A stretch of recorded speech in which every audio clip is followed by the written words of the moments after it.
Welcome to Rum and Real Estate episode 88. Today I got the new Realtor magazine, and so I just remember I had a whole lot of fun a couple weeks ago when I went through that magazine from 3 years ago and talking about the things that we were talking about 3 years ago. Today's magazine is definitely a lot different for obvious reasons. It's a different market than it was back then. Although, since today's episode 88, and I called that episode The Time Machine, I probably should have saved that episode for today. 88 miles an hour. You know what I mean. Anyway, so we are going to talk about a couple things. I have some things here. There's so much to unpack in here, but I'm just going to hit some of the highlights that really caught my attention. A couple things are a little funny, but one of them is super interesting, and I may end up having to do a whole show about it, but I'm going to mention it here today. So first, before we could do that, we have to get to the rum. Sorry, I've already had some. This is called Parse 12. It actually comes in this pretty cool box. Parse rum. I've had the Parse 3 and the 8, I think about 2 years ago when I first started this show, and I loved it. I wasn't ranking the rums at the time, but this one, I picked up the first Parse because I had this on the back. Who drinks alone, dies alone. But luckily for me, I don't drink alone very much, except on this show, I guess. But I can already tell you right now, this is going on that. And it's going to go right here, because this stuff is dynamite. I liked the Parse 3, I liked the Parse 8, but they've really gone above and beyond with this 12 here. And no, this is not me from today. I had it a couple nights ago. But it probably won't last through the weekend. This stuff, I'm going to put it right here. This stuff is delicious. I picked it up at Hocus Pocus. They got, I think, 2 more boxes of this, and he said they may not be able to get it again. So if you're at Hocus Pocus in Prairieville, I know you could pick it up. I highly recommend it.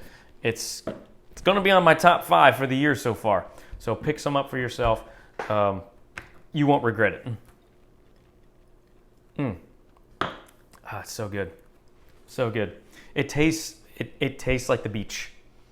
You know, you can drink it, at cocktail hour, or you can take it to the beach or just sip it in the middle of the night. It's good no matter where you go. So, all right, let's talk about the Realtor magazine I got today. First thing that made me chuckle, roll my eyes, chuckle a bit, was the president's. The president always has a write-up at the beginning. And he was talking about how realtors can step up and help their communities, as they come out of the pandemic, as cities start to open up. Remember, some cities and states are not experiencing nearly as much freedom as we have right now. But the thing that made me laugh was that they started a new mentorship program. And sorry, I'm getting over some kind of lost voice thing, so my voice just cracked there. I'm very aware of it.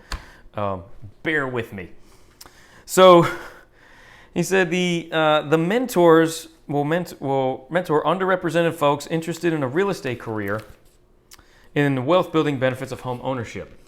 However, the mentors have shown me it's not about making the sale, it's about helping the next person.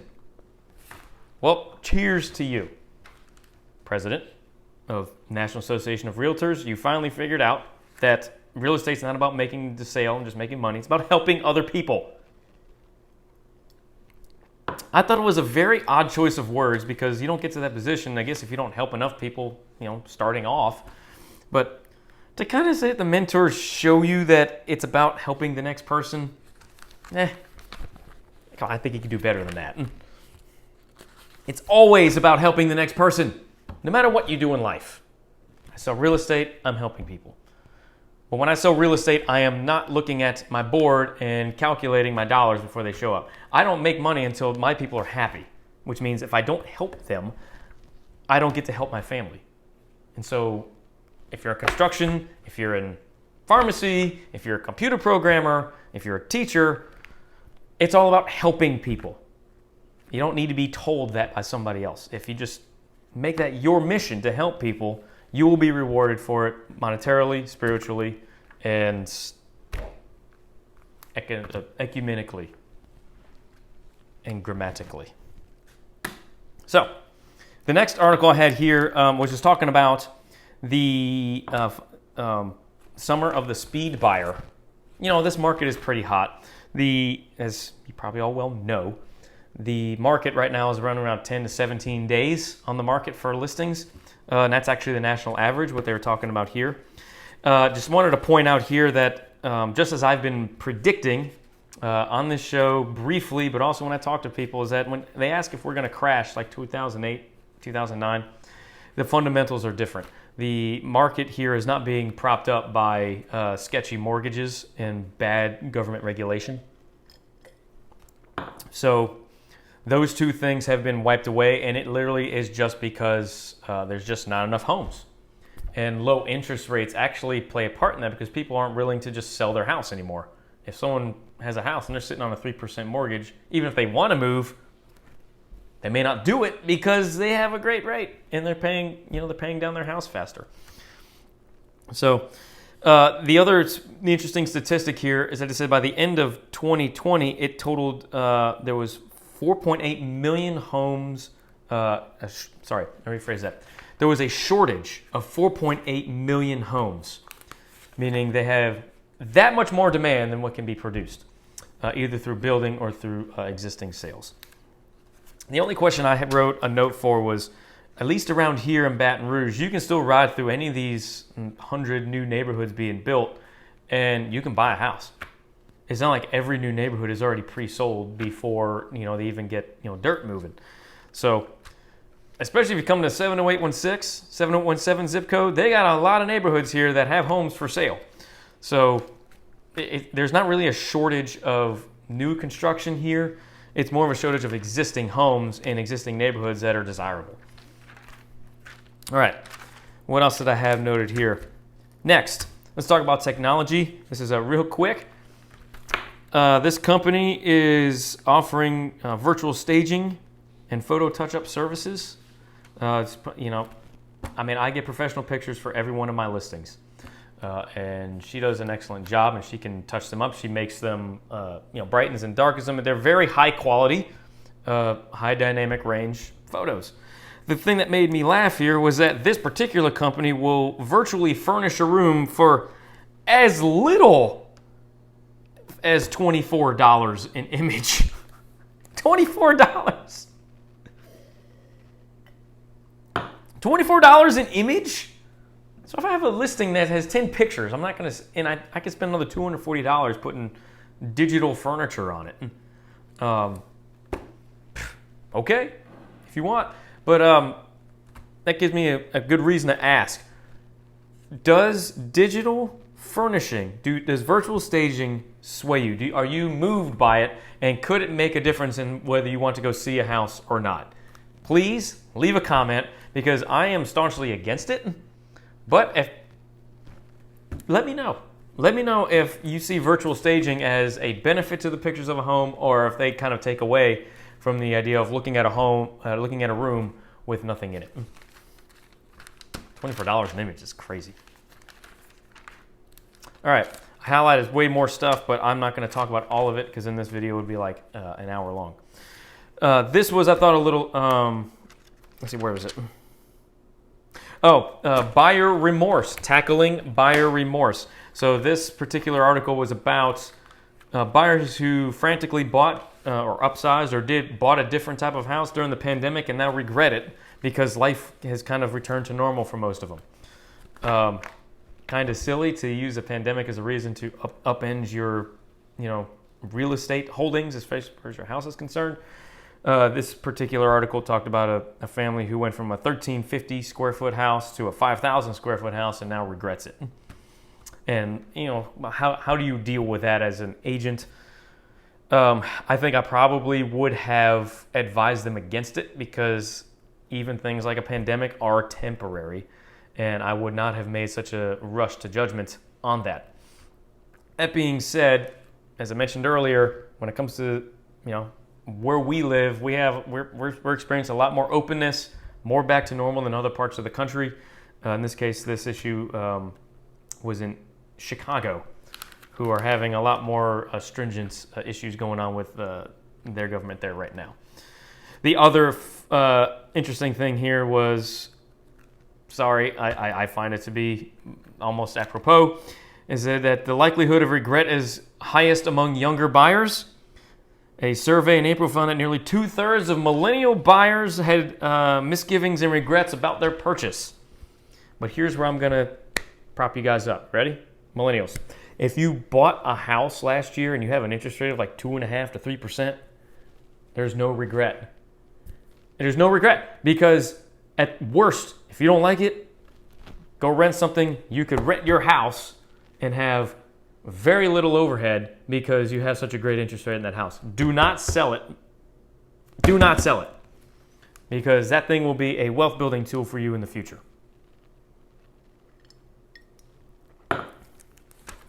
All right, next article. I was talking about coping with low inventory blues, how agents deal with, and agents and buyers were, going through the bidding process and losing out on bids. The only thing I wanted to highlight here was that apparently some agents are offering a signing bonus to sellers, that if they take their offer, they'll give them $1,500 cash right away that they can keep. That's also called a non-refundable deposit. I'm not completely against that, but because I just did one for a commercial piece of land. But in commercial, it's a little different. In this specific situation that I was working with, it made absolute sense, even though we weren't bidding against anybody. But offering a non-refundable signing bonus before you've had inspections or anything like that, I wouldn't recommend it. Make your best bid. You make your best bid that you can make, and if you don't get the house, at least you have the satisfaction of knowing you did your best. And for every no that you get, you're closer to getting a yes. And you just have to keep the faith and be patient. I will always say, even in a hot market like this, be patient, because the right thing will come along and you can work out a deal that will work out the best for you and for the seller. Now, this is the article that I really wanted to, that got me like super excited. Just look at that. 3D printed homes. How cool is that? The new era of affordable, fast-built, more sustainable homes is underway. Forget all the other reasons. The fact that you can build a house. They say here that they're building houses in 48 hours. Or let's put it this way. They're printing the houses in 48 hours over the course of like a 6-day period. And that is just mind-boggling. And what I love about it is that there is almost zero waste, because it only prints the parts of the home as needed. So there's no waste. I think this right here is the wave of the future for residential building. Like, I'm going to have to do a whole show on this. I'm going to dig in for you.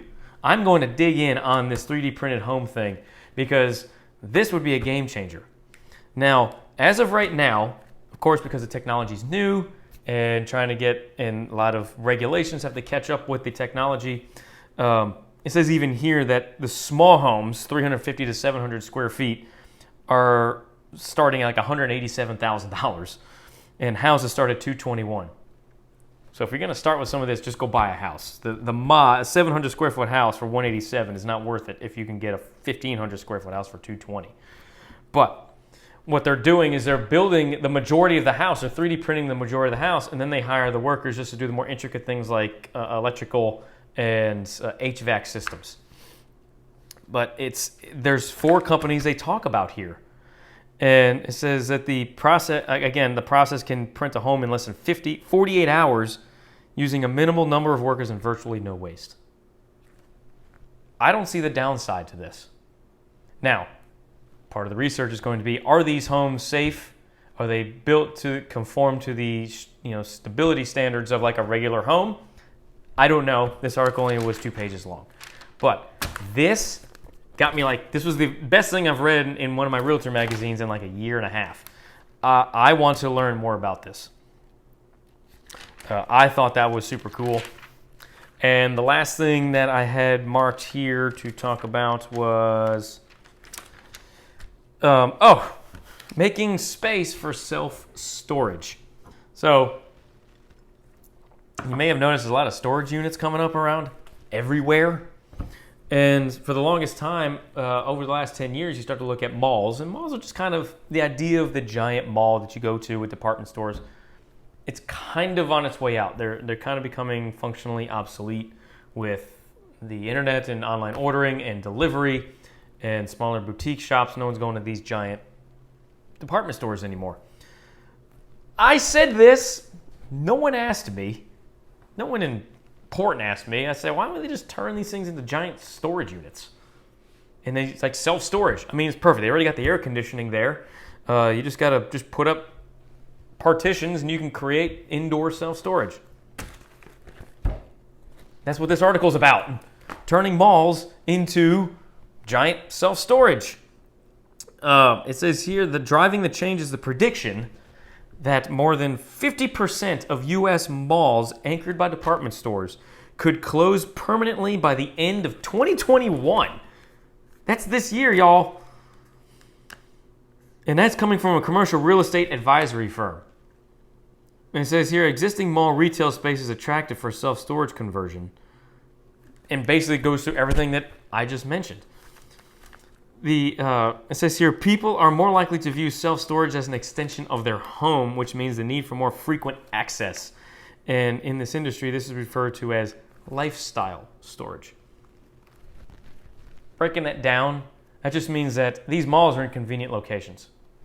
So you're not having to go, if you're going to be around, they may be around other you're shopping anyway, you can drop in at your storage unit, grab something and come back out. The joke here that I have to make is that if we have, you see these storage units popping up everywhere and they're trying to convert malls into storage, y'all got too much shit. I mean, at some point you got to let go. I mean, I can see if you're moving temporarily, if you need something for temporary, like if you're having a house built and you want to move something there for 5 to 6 months while your house is being moved. But it's amazing how many people I know that own storage buildings, and they say there's families and people that own these things for 10 years, and they just have stuff in there they haven't come and checked it out. So, might have an opinion, but I think you could save yourself the money on storage when you really start to break it down to what you might need. That's just me. So, there's nothing else here. There's some things about mortgage trends. The rates aren't going to stay around 3% for very long. So if you haven't refinanced yet, if you're going to stay and you haven't refinanced yet, just do it. Do it. Mortgages are higher because the prices are higher. There's more non-bank lending, which means that the top 5 U.S. banks, Wells Fargo, Bank of America, Chase, Bancorp, and Citigroup, now only comprise 21% of the total mortgage originations last year, which is down from 50% combined market share in 2011. That is good news. Stay away from the banks. These giant banks, they don't care about you. Work with a local person. That way, when you have an issue, you can talk to that local person. And these big banks are just going to treat you like a number. So, yes, I do not like big banks for mortgages. And they really don't end up having better rates or fees anyway. So that's really it in this issue of the Realtor magazine for this month. I hope it was informative, entertaining. That 3D printing home thing I love it. I love every aspect of that idea right now. And I'm just going to make it my point. I'm going to do a show sometime in the future about it when I have enough information. I'm going to see if they're even doing it here. Because that could be a game changer. If it catches on, that could be a game changer for price. It can be a game changer for sustainability of these homes. And, I mean, I don't see where the downside is. As long as they're as sturdy as the regular home, there's no downside to it at all. So, thank you very much for listening and watching today. You probably noticed my voice is a little different, cracked a couple times. I've had I lost my voice last Saturday just from sitting on the beach, and it's taken me a week to get over it. I don't know why.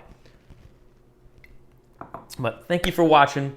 If you have any comments or suggestions on topics, I'm always looking for topics. This one worked out well because I always love poking through the Realtor magazine.